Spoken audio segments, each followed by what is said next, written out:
Okay, I am going to show you that there are 7 different methods to doing a short row heel, which means there's 7 different ways. You can wrap it, you can turn it, you can pull up, that kind of thing. I'm going to show you these 7 different methods to doing a short row heel. Now, here is what you normally do to keep in mind to get your calculations. Divide the pegs in half, then divide the half of those pegs into a third, which I'm using the 40 peg 3/8 inch gauge, which means half those pegs are 20.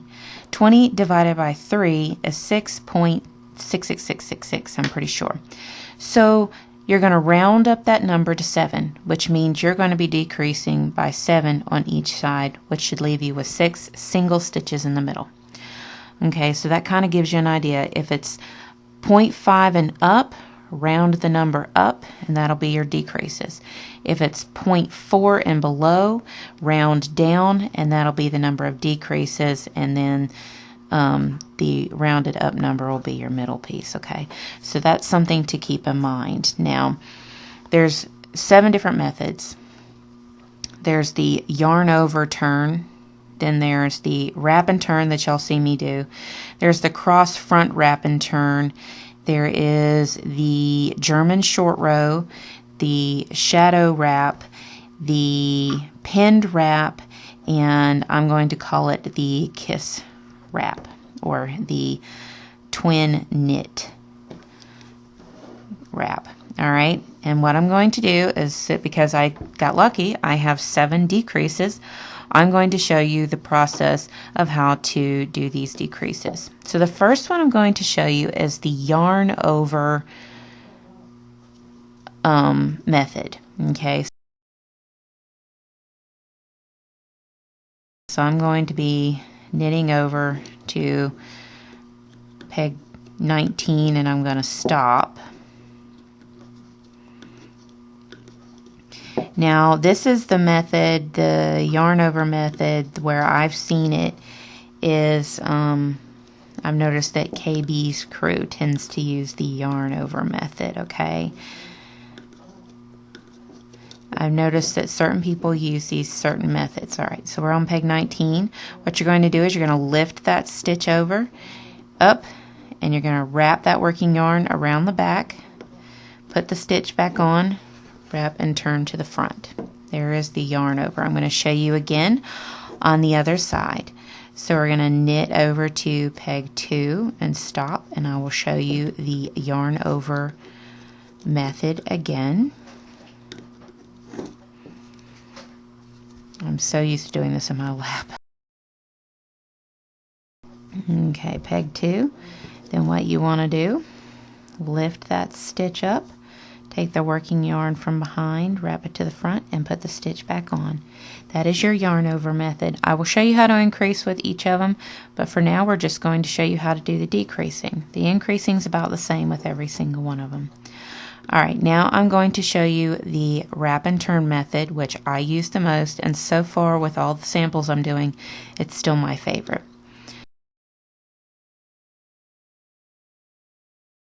So we're going to knit over to just before that last decrease. So here's just before my last decrease. There's that yarn over method. This is the wrap and turn, where you don't lift the stitch, you just wrap around the back and to the front. All right. Now I'm going to show you one more time on the other side. If I can quit dropping this loom. Okay. We're going to knit our way back to the other side. Okay.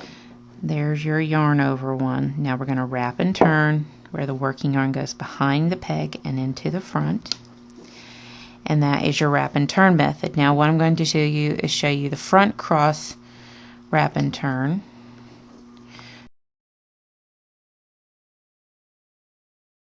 So go just before your last decrease. Alright, so now what you want to do is, here is your last decrease, which is your wrap and turn. We're going to do a front cross wrap and turn. So that's where you take the working yarn to the front, to the back and back to the front again. Now that is a method that I saw from Kate Winslow. Okay, and when I show you the German short row,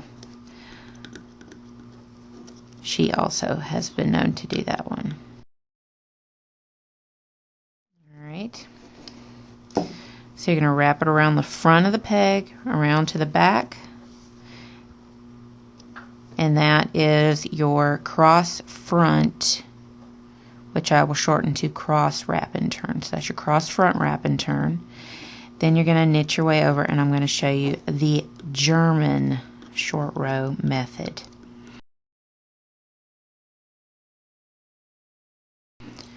Okay, so you're going to stop. I'll show you. This is one of them where you're going to stop on the peg. Alright, so you're going to stop on that last peg. There's your wrap and turn. You're going to stop on it. So you're going to actually knit it.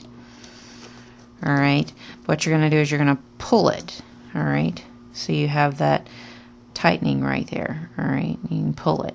You can kind of see it double up right there. Alright, now you're going to go and you're going to knit your way over. And I'll show you on the other side of the wrap and turn. Alright, and you're going to knit that peg. You see those are your turns so far. You're going to knit that peg. Then what you're going to do is you're going to pull that stitch. Alright, and I'll warn you, don't get me wrong, you will not have a hole ever, ever, ever, but my goodness, I find you about to break the peg to get it off. But I will tell you this, it does not leave holes. That is for sure. Okay, now I'm going to show you. Now, this is your yarn over. This is your wrap and turn. This is your cross front wrap and turn. This is your German short row. The next one is going to be the shadow.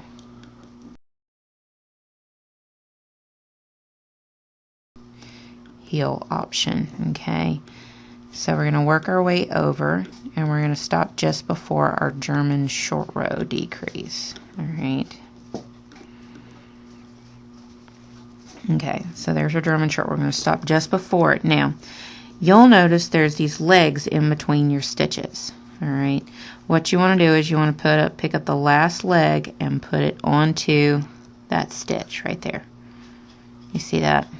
Yeah, and put it on there. Alright. Then you're going to start with the peg you just finished knitting.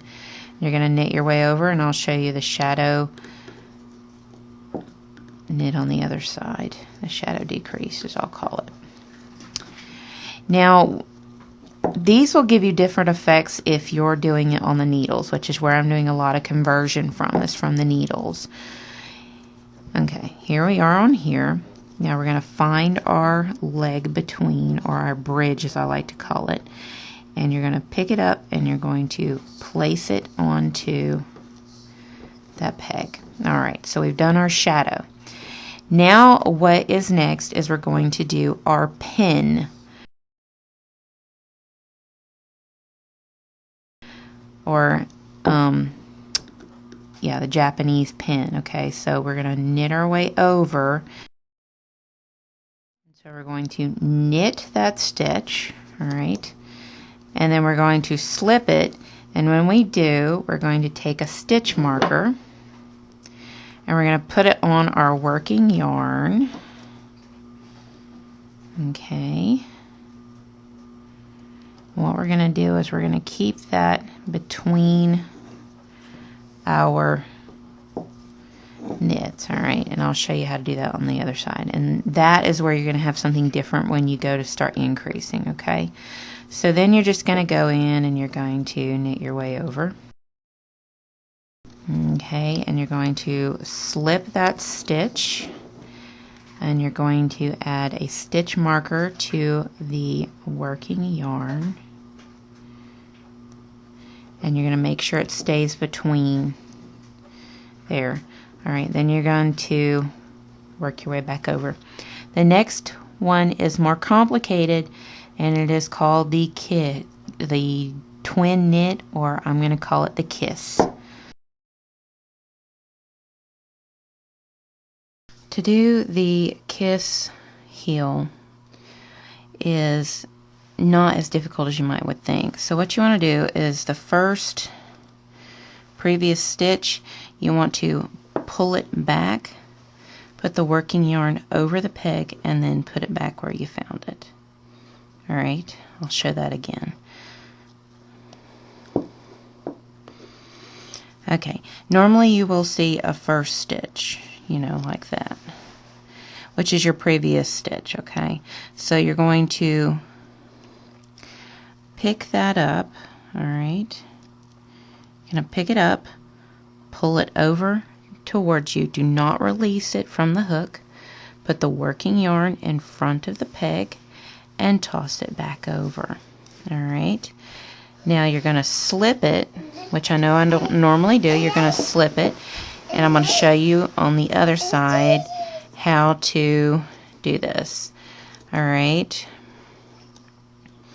And when you get over there, what it is it's best to have the working yarn on the inside of the loom, so that when you find that first stitch there to pull it over, it's easy to just pull that working yarn over and then put that stitch back. We have now done the 7 decrease methods. Now we want to increase. So the increase methods, and most people do a yarn over on that last one before they knit back. I find you get more holes that way. So this method I'm going to show you where you start with the peg you finished off. It personally gives me less holes going on. If you want to do the slip method, that's fine. That's entirely up to you, but that's not how I tend to do things. Okay, so we're back down to our 6. So you should have 7 and 7 on each side. Alright, so what I like to do is knit my way over.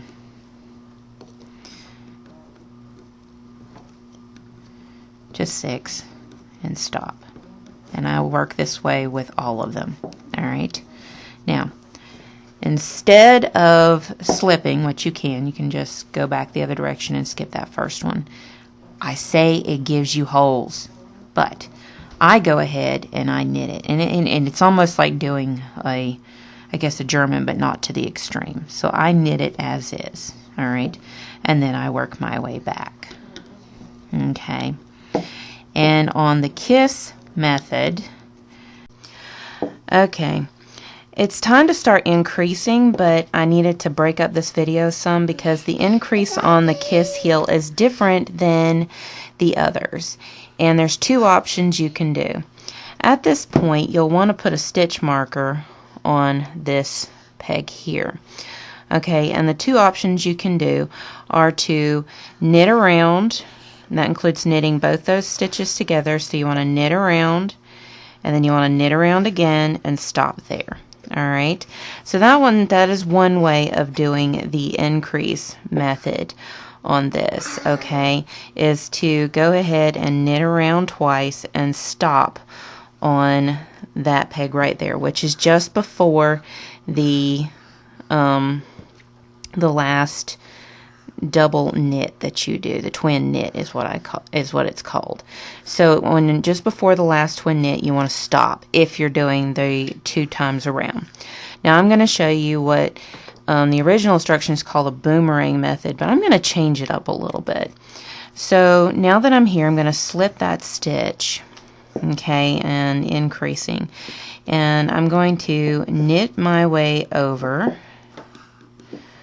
okay,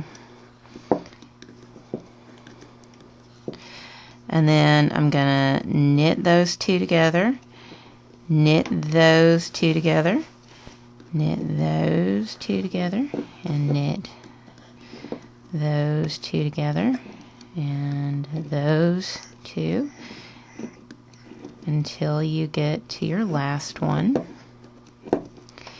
Now you have the option of doing the twin knit, but I'm just going to wrap and turn it. Alright, that next peg over, which is a 1 over than what you usually do. So I'm just going to wrap and turn it, and I'm going to knit all the way back over to your starting peg on the other side. Okay, so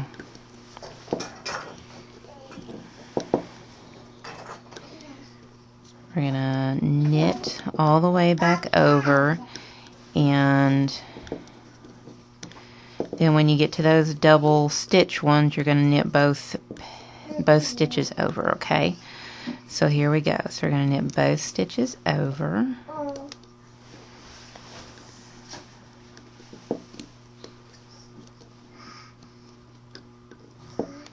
And I kind of knit so that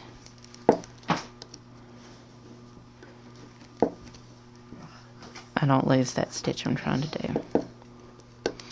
Alright, and one more. Now, at this point, you're going to wrap and turn. You can twin knit that next one, but I'm just going to wrap and turn it. Now, what I want to do is, of course, I had 7 twins. So 1, 2, 3, 4, 5, 6, 7, right? And then I know I had 6 single stitches in between. This is if you forget to put in your stitch marker. So keep in mind with however many twin stitches you do, and then however many single stitches you have in between. So there's 6. So 3, 4, 5, 6. Stop there. All right. Now we're going to go in and we're going to do an unusual kind of increase method, okay?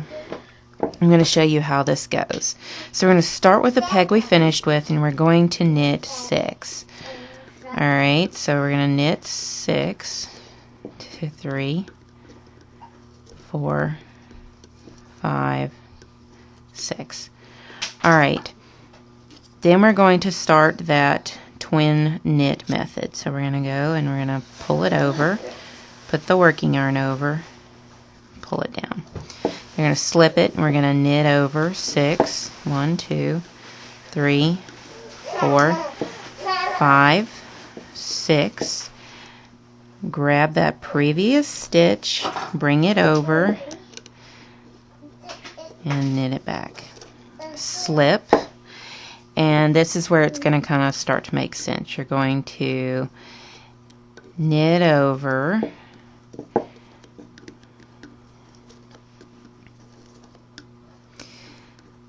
your 6, all right, and then you're going to see those 2 stitches. You're going to knit both of them together and toss over, all right. Then you're going to go in and you're going to twin knit. So you're going to pull that over on the next peg and then pull that back, all right. Then you're going to slip it and then knit over to the other side.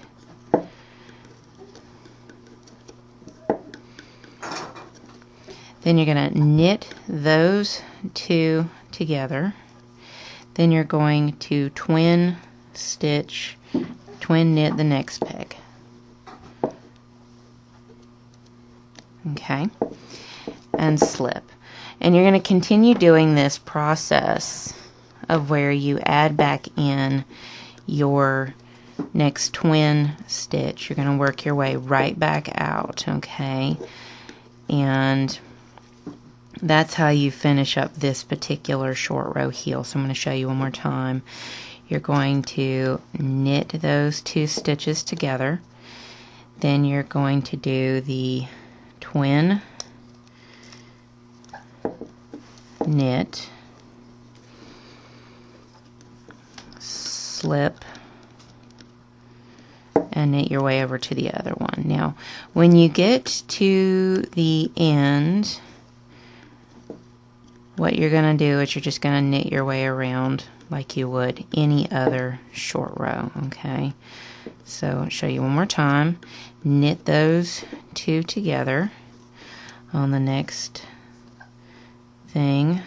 Pull that previous knit over, working yarn, and knit over. Okay, so you're going to do that all the way to your edge, and you should be stopping here at this last wrap and turn. So you should be able to do that one. And then what you're going to do is you're going to just knit all the way around, but you're going to knit those 2 together, and you're just going to knit all the way around, okay? And you'll have you'll have it done. Okay, so you keep adding in another twin knit all the way until you have them all done and have added them back in. Then on these wrap and turn areas, you're going to knit the two together, knit all the way around, knit the two together, and that completes your kiss heel. So that's how you do the kiss increase. It's a little bit more different than the others, but I think it's well worth it. So let's move on to the others. And I knit my way over. Alright, so we just increased on our kiss method. Okay. And now we're fixing to do our pin method. Okay, so we're going to stop just before that pin method. And what we're going to do is we're going to pick up that stitch. We're going to put it on to the peg. Alright. This is the pin method. We're going to put it onto the peg. Then we're going to knit those two stitches together, starting with the peg I finished. Again, if you choose to slip, that is fine. I've knit the peg I just finished with. Alright, then you're going to knit your way over and stop just before where that pin is. Alright, so this is how you increase on the pin, which is a little different than the rest of them. Okay, so you're going to lift that up and put it onto the peg. Okay, then you're going to knit the two stitches together. Alright, that is the pin method. Alright, starting with the peg you finished with, you're going to knit your way over, and then we're going to add in our shadow method, which is simply knitting two together. Okay, so that's your next method. So you're going to knit those two together. So there is your shadow method there. Knit those two together. Starting with the peg you finished, we'll show you the shadow increase on the next one. Okay, here's our shadow. Knit, knit. Alright, now we're going to add in our German short row method. So start with the peg you finished, knit. You can slip it if you choose to do so. Alright, here we go. I'm going to U-wrap the stitch, alright, because you're going to need to make sure it stays on there. I'm going to pull that over, and then I'm going to pull that over, alright. So you're going to pull that kind of double V that you've got over. Alright, then you're going to start with the peg you finished with and knit your way over. And yes, it will not give you any holes. It is tight. A little too tight in my personal opinion, particularly when you do a whole heel like that. I'm not one to drop stitches, but at one point that was so tight I dropped a stitch. So if you really want no holes, let me tell you, you can do it. You can do it. But because I'm working with several, this is easier to go over. Now, I pull that one top of the V over the bottom, and there you go. Now, when you do it all at once, it can get pretty darn tight, just so you know. I start with the peg I finish with. So that's how you add in your German short rows. Next is the front cross wrap and turn, which I'm calling the cross wrap and turn. Alright. And increasing that is pretty darn easy. You're just going to knit two loops together. Basically, at this point, you're knitting two loops together to increase, alright? So, knit your way back and knit your front cross wrap and turn over.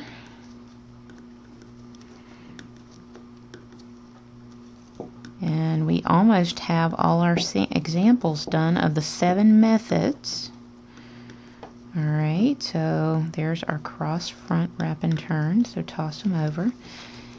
Alright, next is my version, one that I prefer. I prefer it. I'm sure there's other people who use it and maybe don't like it so much. It's all a preference, which is why I'm showing you 7 ways. My preferences are, you find your preference. Play with it, find your preference, and you might find one you like better. There's people who love to do the German short row. I find it a little too tight on the pegs.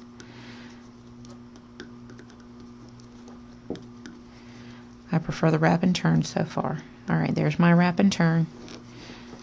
Alright, and then we're going to add it in. Starting with the peg you finished with. And knit your way over. Alright, knit the wrap and turn one together. Okay, now we're going to add our last one in, which is our yarn over. Alright, so we're going to knit all the way over. Knit our yarn over together. Now I'm going to give you a little tip on something I like to do on any of my short rows. When I go to finish up my short row, I like to wrap and turn that last and first peg on any of them. Keeps that hole from happening. It's just a trick. Alright, then I go all the way around, add in my last yarn over, decrease, and then knit my way around, and then I knit that wrap and turn that I did on the other side. Personal preference. Personal preferences. It's entirely up to you. You can choose to skip that method, but that's where the holes usually show up. Alright. Knit the yarn 2 on the yarn over, decrease, and then just work your way around the loom to finish up your heel. Alright, so that is the method of your 7 options. Alright, I will show you heel samples, what I thought of them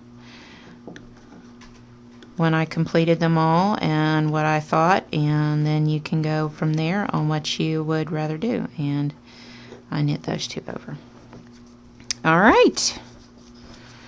So you can kind of see one of those methods does give you a hold on it right there. Okay, now that is your short rows. Okay, so I will go through and I will explain what I thought of the 7 methods on each of them. I did a full complete sample on each heel, and I'll let you know what I think of each of them and how they went and that kind of thing. So there you have it, the 7 different ways to do a short row heel. Okay, it's time for me to do the reviews on what I thought of each heel style. The yarn over is simple, but if you choose to do the slip on your increase, then I'm betting you'll find you'll have holes. And what's funny in the needle knitting, what I read is that they find that this version tends to be the loosest in the needle knit world, and so a lot of people don't prefer doing the yarn over. But the yarn over is not too bad when it comes to the loom knitting, and that's where you'll find some of the translations between these will be different because of the way the tensioning is set up and everything. You have stationary stitches rather than a flow of tension that you have with the needles. The wrap and turn heel, which is still my go-to, it's still the one I like, particularly when you don't do the slip increase, you tend to not have the holes. Particularly if you do that trick where they connect, like I showed you. If you do that trick, you'll find that it does wonders. The cross wrap and turn that shows up in Kate Winslow's new video that she did of Tom Swindler's cable sock, it looks like it has holes, but to me it does like a shadowing. It's textured because when you push through you see the stitching here, and there isn't any holes, so it has a look of it. If you want that short rowing business to really stand out, you can use the cross wrap and turn. and you can also follow Kate Winslow's version of how to do hers. That's my interpretation of that one that she shows. The German short row is considered the tightest in loom knitting and needle knitting, okay? And as you can see, it's really tight, and I find that if you don't have your tensioning right, you will be struggling to do your increasing. If it's your go-to, by all means stick with it, but it wouldn't be my go-to. I think it's a little too tight to deal with on the increasing, but it definitely gives you no holes, and it's pretty smooth throughout on its look. The shadow heel was a disappointment in that they consider it one of the tighter ones in the needle knitting world. And for me, it ended up having the biggest holes. So I guess this one's going to be the loom knitting world version of the yarn over in the needle knitting, because it's definitely quite spacious. So I was really disappointed with the shadow heel. The pinned heel, on the other hand, was a nice surprise on how it turned out, and that you didn't have the holes. Now there's two ways of doing it. This is the side where I did it one at a time, where I added the thing one at a time rather than adding them all at once, which I did on this side. And the difference is you get no holes, and it's even smoother, in my opinion. It's even smoother than the German short row, and it's nice and snug when you add them in one at a time as you go. If you add them in all at once, then I think you do start to have a little bit of holing, but nowhere near. So that's a big difference. So I tried it on one with and one where you do it only one at a time, and one side where it's all at once, and that can make a huge difference. So as you can see on the other side, I would suggest lifting them up one at a time to get your smoothest and nicest lines. The kiss heel is basically a loom knit version of the fish lips. There are a couple of alterations that I've done, and of course when you any translation, you know, there's a lot that changes up. But it is manageable. It's no holes, as you can see. It's smooth. There's not as much of a jagged edge on where your short row is, so it has a smoother flow to it. And that's a really nice thing to know. Between all of these, you can take these techniques that are in these short rows, and you can do them for your toes as your toe short row area. You can also do these short row techniques when it comes to, say, doing the double wedge, which is kind of offshoot version of the tomato heel. You can do it on the forked heel, which I haven't shown yet, but that's another one. It's going to be a short row thing, so you can do any one of these wrapping techniques to do the forked heel, including there's going to be a few others that I'm going to be looking at that are in the short row method, but not as standard as divide their loom in half, divide by 3, work down to those middle ones, and then work back out. Okay, so take into consideration that all these methods you can translate over to other heels when it comes to the short rowing. Alright, so there you are. And I hope you feel like you've got a massive education in short row heels and socks on the loom.